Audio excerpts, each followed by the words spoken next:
नमस्कार, मैं हूं अंजलि और आप देख रहे हैं निस्वार्थ समाचार 24/7। तो आइए शुरुआत करते हैं आज की बड़ी खबर से।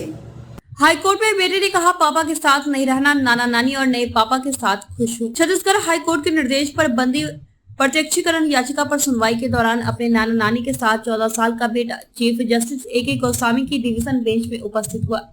बेटा बधू ने मासूमियत भरा जवाब दिया। चीफ जस्टिस के सामने खड़े होकर बेटा ने कहा कि मुझे पापा के साथ नहीं रहना है, वे मम्मी के साथ मारपीट करते थे।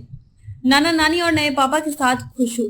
बधू के जवाब के बाद चीफ जस्टिस ने बधू को नाना नानी के साथ रहने की आजादी देते हुए बंदी प्रत्यक्षीकरण याचिका को खारिज कर दिया है। गिफ्ट लेने से किया इनकार। सुनवाई के दौरान याचिकाकर्ता पिता ने बेटे के लिए गिफ्ट लाने की जानकारी दी व उसे देने कोर्ट से अनुमति मांगी। कोर्ट ने इसकी अनुमति भी दे दी। अचरज की बात यह रही कि बेटे ने यह कहते हुए पिता से गिफ्ट लेने से इनकार कर दिया कि जब तक माँ साथ रही उनको प्रताड़ित करते थे, पापा मम्मी के साथ मारपीट करते थे। मालूम हो कि बुधवार को मामले की सुनवाई चीफ जस्टिस की डिवीजन बेंच में हुई।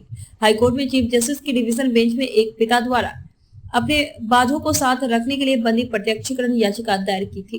चीफ जस्टिस के सामने उपस्थित होकर 14 साल के बधू ने कहा कि जब तक मम्मी उनके साथ रहती थी तो मारपीट करते थे, मम्मी परेशान रहती थी, मुझे नहीं रहना है पहले पापा के पास। बधू ने कहा है कि मैं अपने दूसरे पापा और नाना नानी के ही साथ रहना चाहता हूं। हाईकोर्ट ने सुनवाई के बाद याचिका पेश करने वाले पिता की याचिका को खारिज कर दिया। जानकारी के अनुसार जगदलपुर की रहने वाली महिला का मुंबई निवासी व्यक्ति से वर्ष 2004 में विवाह हुआ।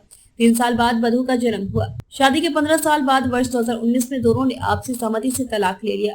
इसके बाद पहले पति ने दूसरा विवाह कर लिया। इधर पत्नी ने भी दूसरा विवाह कर लिया। दूसरे पति व अपने बेटा बधू के साथ उसकी मां अपने मायके में ही रहने लगी। मालूम हो कि वर्ष 2021 में कोरोना संक्रमण के कारण मां की मौत हो गई।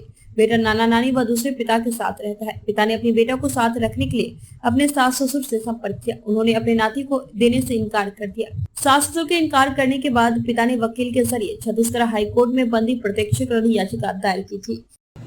खबरों में अब तक लिए बस इतना ही। मिलते हैं फिर ऐसी ही बड़ी खबर के साथ। तब तक के लिए नमस्कार और देखते रहिए निस्वार्थ समाचार 24/7।